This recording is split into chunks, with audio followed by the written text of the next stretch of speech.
आता तुम्ही सांगितलं का 44% पीक कर्ज वाटप केलंय, 60% शेतकऱ्यांना कर्ज वाटप झालं नाही. आणि ह्या सगळ्या राष्ट्रीयकृत बँकेचं झालेलं आहे. नॅशनलाइज बँक आम्ही पाहतोय तो काय देतोय, घरवाल्याला कर्ज जास्त देतं, ते नॅशनलाइज बँक गाडीवाल्याला कर्ज देतं. पण शेतकऱ्याचं जे काही आम्ही पाहतोय ज्याची ते उद्दिष्ट आहे, ह्या अजूनही आता तुम्ही कधी करणार आहे? जुलै संपत आला, पेरणी संपत आली सदाभाऊ, आता जुलै महिना लागला आणि आमचं कर्ज जर 44% असेल तर याच्यासारखं दुर्दैव काय आहे? काय कारवाई करतो आपण त्या बँकेवर? तुम्ही म्हणता आढावा घेतला, हे घेतला, ते मुख्यमंत्री महोदय बसले होते, राज्य समिती झाली, तसं झालं, असं झालं.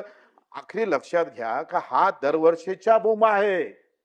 पावसाळे आल्यानंतर मेंढके जसे बाहेर येतं तशा या बँकेची व्यवस्था दरवर्षीच आहे. काय कारवाई करतो आपण? आपले सगळे पैसे त्या बँकेच्या खात्यात जमा होतं, ते त्याच्यावर व्यवहार करतं, सगळं करतं. तुमच्या राष्ट्रीयकृत बँकेला सगळ्या सबसिडी देतोय. जे काही मोठ्या लखपतीचे काय कर्ज माफ झाले त्याचे सगळे फायदे राष्ट्रीयकृत बँकेला झाल्या. जिल्हा मध्यवर्ती बँकेचं, माझ्या बँकेचं 95% वरती मी कर्ज वाटप केलं. राष्ट्रीयकृत बँक आम्ही पाहतोय 30-40% वरते जात नाही. काय कारवाई करणार तुम्ही याच्यावर? 44, तुम्ही कृषी मंत्री महोदय, तुम्ही मोठ्या गर्वानं सांगताय का अलबेल आहे, कोई प्रॉब्लम नहीं है देश के अंदर, सब अच्छा चल रहा है, अभी ना कोई बिल्कुल ऐसा हो रहा है कि ऐसा लगता है कि बस हम एसी में, मेरा किसान भी एसी में बैठा. असं नाही आहे हो. तुम्ही सांगतोय अजूनही आमच्या मुख्यमंत्री महोदयांना बैलजोडी द्यावं लागली शेतकऱ्याला. तो अहवाल ठेवा. बोगस बियाणे 3-4 वर्षामध्ये किती कंपन्या होत्या, काय होत्या, किती कारवाई केली, काय कारवाई झाली, त्यामध्ये सुधारणा, ते काही ग्राहक मंच आहे ते काढून तुम्ही दुसरी काही समिती ठेवता काय, त्याच्यासाठी काही करता येते काय, याचं उत्तर तुमच्याकडून अपेक्षित आहे आम्हाला. आपण उत्तरातच सांगितलं 48 टन, 48 लाख टनाची आपल्याला एकंदरीत आवटण मंजूर आहे. आणि प्रत्यक्षात जर आपण पाहिलं तर 25 लाख टन आपल्याकडे मंजूर म्हणजे एकंदरीत उपलब्ध आहे. त्याच्यातले 17 लाख टन स्वतःच्या पुरवठा आपला झाला, बाकीच्या अजूनही त्याच्यातच तुमच्या उत्तरामध्ये हे प्रॉब्लेम आहे. आम्ही आमदार असताना तुम्हाला माहित आहे आपण आढावा बैठक घेतो, अलबेल राहतं. म्हणून माझ्याकडून अपेक्षा काय आहे का तुम्ही जे काही सांगता हा लक्षवेधीचा आशयच नाही आहे. तुम्ही लक्षवेधी पूर्ण वाचा. त्या लक्षवेधीमध्ये सगळ्या गोष्टी आलेल्या आहेत. तुम्ही अल नानोचं सांगून आम्हाला गुंडाळण्याचा प्रयत्न करत असाल तर हे बरोबर नाही. कारण ह्या लक्षवेधीमध्ये तुम्ही वाचले असेल सभापती महोदय का यामध्ये सगळ्या गोष्टी घेतलेल्या आहेत. त्याच्यानं आपल्याकडून अपेक्षा आहे का एक तर भाव किती वाढले तुम्ही सांगतोय मंत्री महोदय. भाव काय होते 2015 मध्ये आपण डीएपीचं 50 किलोचं पोतं 500 रुपयात घ्यायचं, आता 1900 रुपये झालं. 100%च्या वरते वाढ आहे ना साहेब. शेतीमालाचे भाव पडले, खताचे भाव वाढले.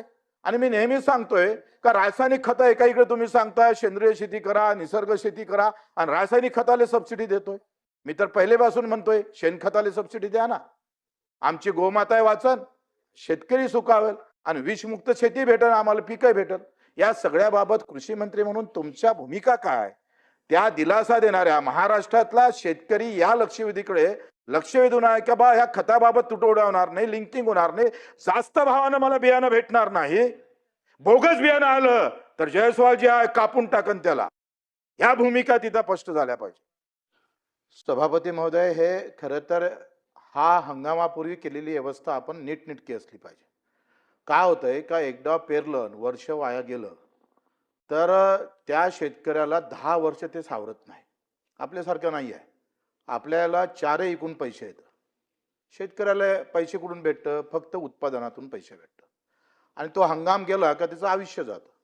मग अशा अवस्थेमध्ये एकतर पाणी नाही आलं तरी मेला, भाव नाही भेटला तरी मेला, बोगस बियाणं आलं तरी मेला. आणि खताच्या एकंदरीत तुम्ही जे म्हणताय ती वस्तुस्थिती नाही आहे. मी अमरावती जिल्ह्याचा अहवाल तुमच्या समोर ठेवतो.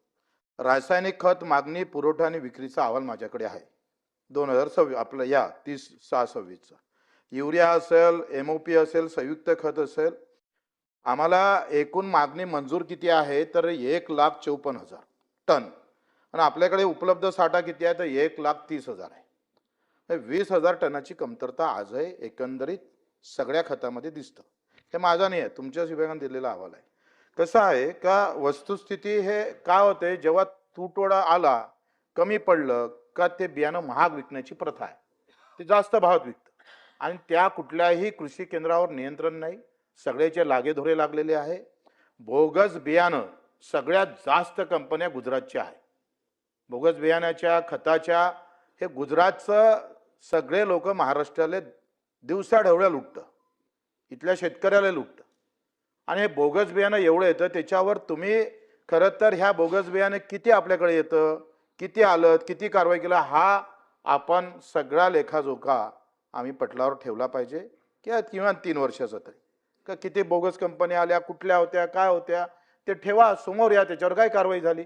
बोगस बियाणं भेटल्यानंतर त्याचा हंगाम गेला ना, हंगाम गेल्यावर पैसे किती दिले आपण, किती तक्रारी प्राप्त झाल्या. मुळात काय झालं, ग्राहक मंचाकडे आपण जातो, ग्राहक मंचाचे आपल्याकडे कुठलेही अध्यक्ष कुठेही नाही आहे. राज्याचा ग्राहक मंच अजूनही तिथं जागा रिक्त आहे, त्याला न्यायच भेटत नाही. मंत्री महोदय हे आपल्याला माहित आहे. त्याच्यानं वेगळी व्यवस्था करावं लागेल. काय होतंय का तुम्ही पंचनामे करत नाही. बरेचदा काय होतंय का बोगस बियाणं निघालं, खतं बोगस निघाले, किंवा औषधीच्यामुळे काही परिणाम झाले त्या पिकावर चुकीचे. एकतर जय मात्र आहे. तुम्ही मला एक सांगा, किती तपासण्या केल्या आपण, का जे खतं आपण दिले, किंवा जे बियाणं दिलं, किंवा जे औषध दिलं, त्याच्यात ते घटक आहे का नाही. दिसतंय ते खतावर, पण प्रत्यक्षात ते मात्रा नसतंच त्याच्यात.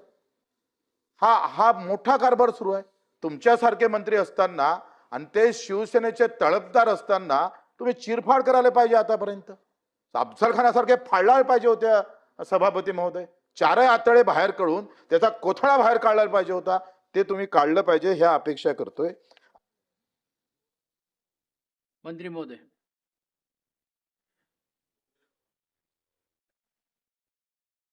सन्मान्य सदस्य बच्चू कडू यांनी जे मुद्दे उपस्थित केले आणि सदाभाऊ खोत यांचं एक उत्तर आलं होतं एसटीपीटी बियाण्याच्या संदर्भामध्ये.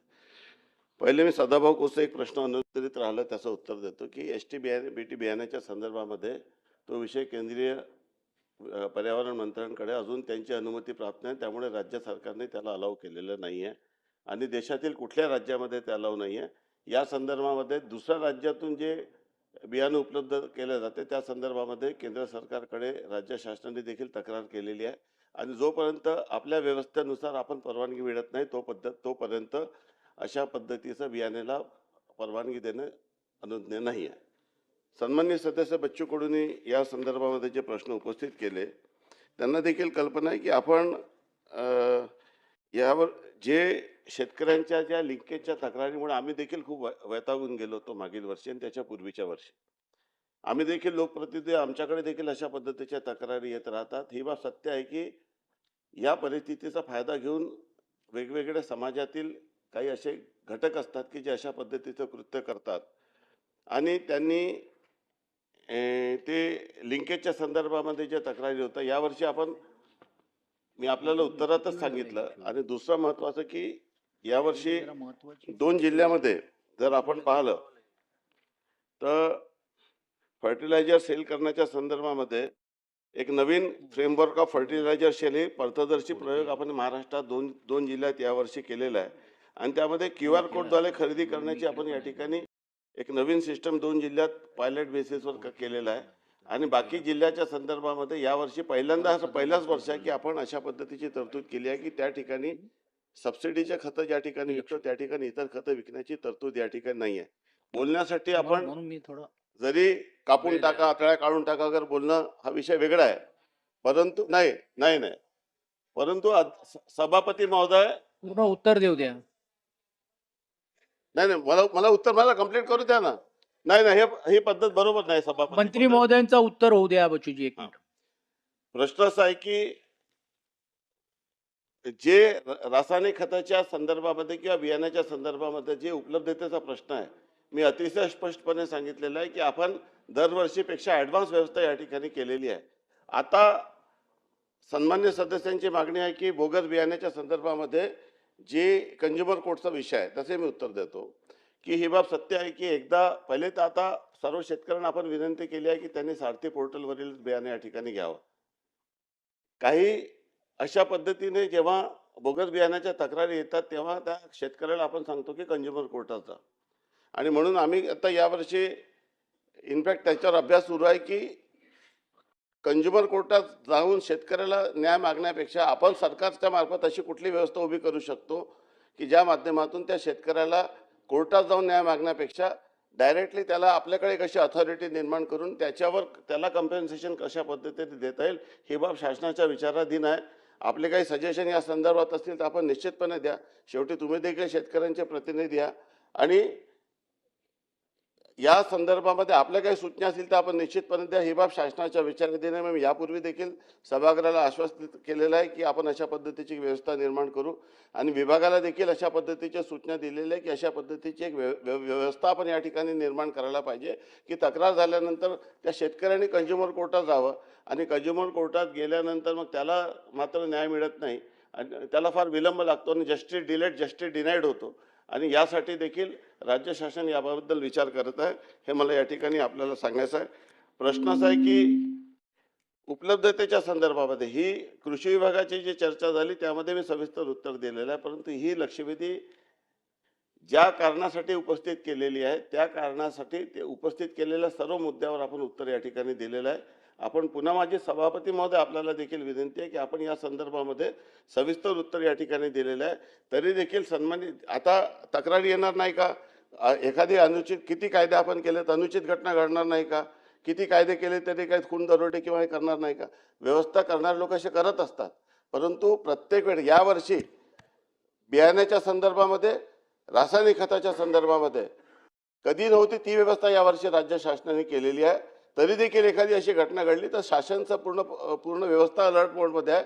लोकप्रतिनिधी आहे महाराष्ट्राचे सर्व. आपण कुठली तक्रार द्यावी तर शासनाच्या स्तरावर आम्ही या ठिकाणी उपलब्ध आहोत. लगेच आपल्या तक्रारीची दखल घेऊन योग्य ती कारवाई करण्यात येईल. संजय खोडके. मध्ये आपण आता